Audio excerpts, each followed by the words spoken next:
Assalamualaikum warahmatullahi wabarakatuh. Alhamdulillahirabbil alamin. Assalatu wassalamu ala asrofil anbiya'i wal mursalin, sayyidina wa maulana Muhammadin wa ala alihi wa sahbihi ajmain. Kami dari Pokja SSARK akan mensosialisasikan tentang standar syariah akses ke rumah sakit dan kontinuitas pelayanan. Terima kasih sebelumnya kami ucapkan kepada seluruh karyawan Rumah Sakit Islam Namira yang telah menyempatkan diri untuk menonton video ini. Selamat menyaksikan. Baiklah, kita langsung memulai sosialisasi standar syariah akses ke rumah sakit dan kontinuitas pelayanan, atau biasa kita singkat SSARK. SSARK sendiri membahas tentang alur masuknya pasien ke rumah sakit hingga proses pemulangan pasien dari rumah sakit, mulai dari screening, pendaftaran, kemudian pindahnya pasien ke rawat inap, dan proses pulangnya pasien dari rumah sakit. Langsung saja kita masuk ke screening. Screening sendiri adalah suatu rangkaian kegiatan melakukan penilaian awal kegawat daruratan pada setiap pasien yang datang ke instalasi gawat darurat. Dalam hal ini, screening juga meliputi cara mendiagnosis serta memilah pasien berdasarkan kebutuhan dan sumber daya yang tersedia. Kemudian screening pasien secara syariah, yakni adalah menjaga aurat pasien ketika kita melakukan screening tersebut. Kita masuk ke pendaftaran. Proses pendaftaran pasien adalah awal dari keseluruhan proses rekam medis, di mana disinilah pelayanan pertama kali diterima oleh seorang pasien saat tiba di rumah sakit. Dalam proses pendaftaran ini, pasien mendapat kesan yang baik ataupun tidak baik dari suatu pelayanan di rumah sakit. Pasien rawat inap adalah pasien yang dinyatakan oleh dokter yang memeriksa, baik yang masuk melalui rawat jalan maupun gawat darurat, untuk diobservasi lebih lanjut atau mendapatkan tindakan medis lebih lanjut sehingga perlu dirawat inap. Lalu pasien rawat jalan sendiri adalah pasien yang datang berobat ke poliklinik di Rumah Sakit Islam Namira. Fasilitas pelayanan secara syariah apa saja untuk pasien muslim atau muslimah yang dirawat di Rumah Sakit Islam Namira terdapat pada formulir General Concern, di mana pada nomor 9 terdapat beberapa poin terkait pelayanan syariah untuk pasien muslim atau muslimah yang didapatkan di Rumah Sakit Islam Namira.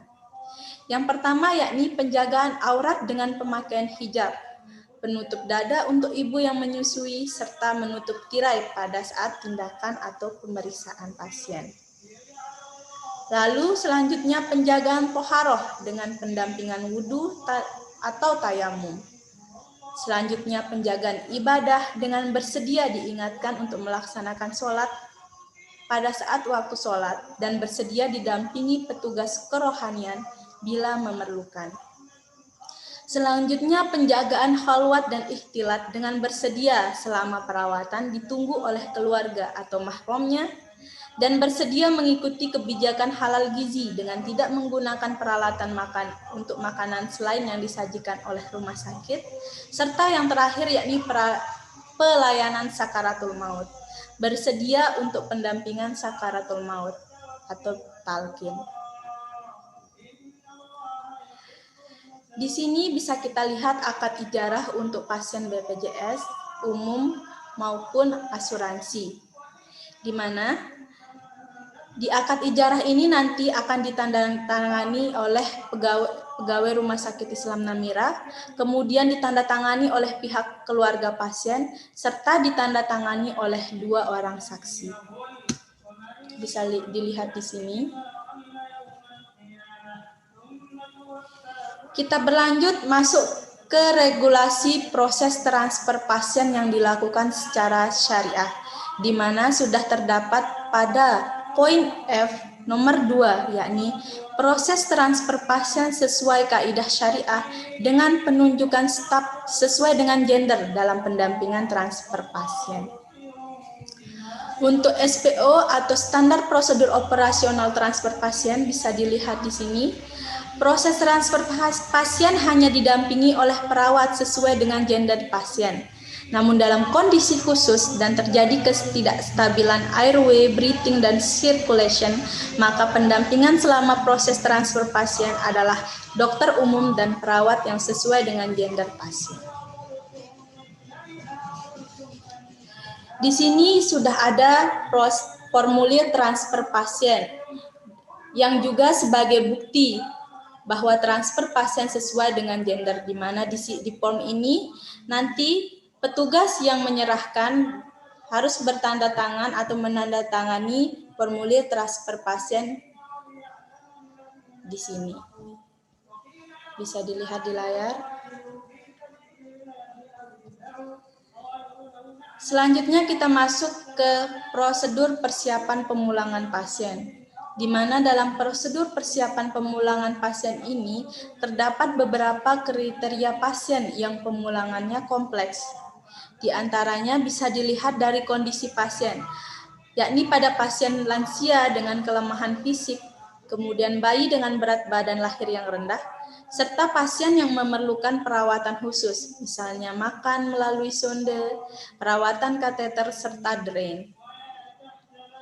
Selanjutnya bisa dilihat juga dari gangguan aktivitas sehari-hari pasien, misalnya pada pasien dengan pasca luka bakar lebih dari 30%, atau pasien pasca operasi besar dengan gangguan aktivitas sehari-hari, serta dilihat juga dari bantuan asuhan atau pengobatan, misalnya pada pasien dengan perawatan luka yang cukup luas, pasien lansia dengan demensia, dan dilihat juga dari cara pemberian obat, misalnya melalui inhalasi atau rektal, serta keterbatasan pasien dalam melaksanakan ibadah. Di sini pasien yang mendapatkan discharge planning juga mendapatkan pelayanan spiritual atau bimbingan kerohanian dari Rumah Sakit Islam Namira. Untuk formulir discharge planning-nya sendiri di sini sudah terdapat dalam asesmen, di mana asesmen ini bisa diisi. Terdapat 11 poin. Yang pertama yakni jika pasien usia lebih dari 65 tahun, maka dicentang iya jika iya, tidak jika tidak. Dilanjutkan hingga ke poin 11, di mana riwayat sering menggunakan fasilitas emergensi. Jika iya, centang iya, jika tidak, centang tidak. Jika dalam 11 poin ini terdapat salah satu iya, maka segera menghubungi MPP atau manajemen pelayanan pasien, di mana nanti akan dilanjutkan untuk mengisi formulir discharge planning yang akan dikoordinasi sendiri oleh manajemen pelayanan pasien ke beberapa pelayanan di rumah sakit seperti DPJP, kemudian perawat, farmasi, dan lain-lainnya. Lanjut ke pemulangan pasien. Proses pemulangan pasien yakni pada pasien yang telah dinyatakan sembuh atau proses perbaikan kondisi, di mana pada proses pemulangan pasien nanti akan dijelaskan kepada pasien atau keluarga pasien tentang kelengkapan yang dibawa pulang, kemudian aturan minum obat selama di rumah, waktu kontrol, diet yang boleh dikonsumsi, edukasi Islami, dan pendidikan kesehatan sesuai kebutuhan pasien. Kemudian untuk edukasi Islami sendiri, nanti selanjutnya akan diberikan bimbingan kerohanian atau diberikan buku kerohanian atau buku fikih muslimah sesuai dengan kebutuhan pasien. Nah, untuk pemberian buku ini, buktinya bisa kita tuliskan juga di resum pulang, di mana resum pulang terdapat identitas pasien, diagnosa pasien, pelayanan apa saja yang sudah diberikan kepada pasien, obat apa saja yang sudah diberikan kepada pasien di rumah sakit, dan obat yang akan dibawa pulang oleh pasien ke rumah. Jika pasien diberikan buku bimbingan kerohanian atau buku fikih muslimah, maka dapat diisi, apa saja diserahkan pada saat pulang, bisa diisi di sini. Di bawah formulir ringkasan pasien pulang, ditambah apabila pasien diberikan buku bimbingan kerohanian, maka diisi buku bimbingan kerohanian. Dan apabila pasien diberi buku fikih muslimah bagi wanita nifas atau wanita yang sedang menyusui, maka diisi di sini. Selain bisa diberikan langsung buku bimbingan kerohanian ini juga dapat di-download melalui scan barcode atau melalui link yang akan diberikan.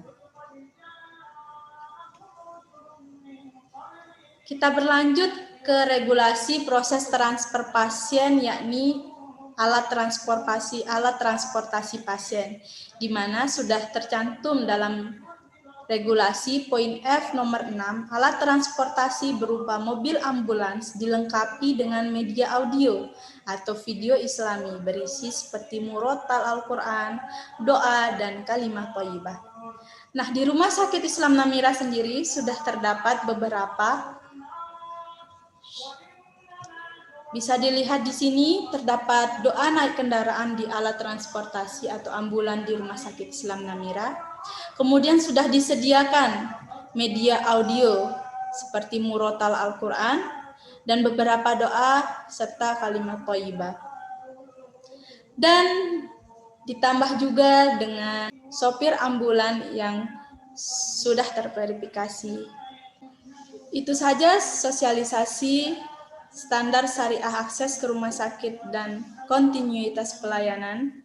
Semoga bermanfaat bagi kita semua. Syukron katsir, wabillahi taufiq wal hidayah. Wassalamualaikum warahmatullahi wabarakatuh.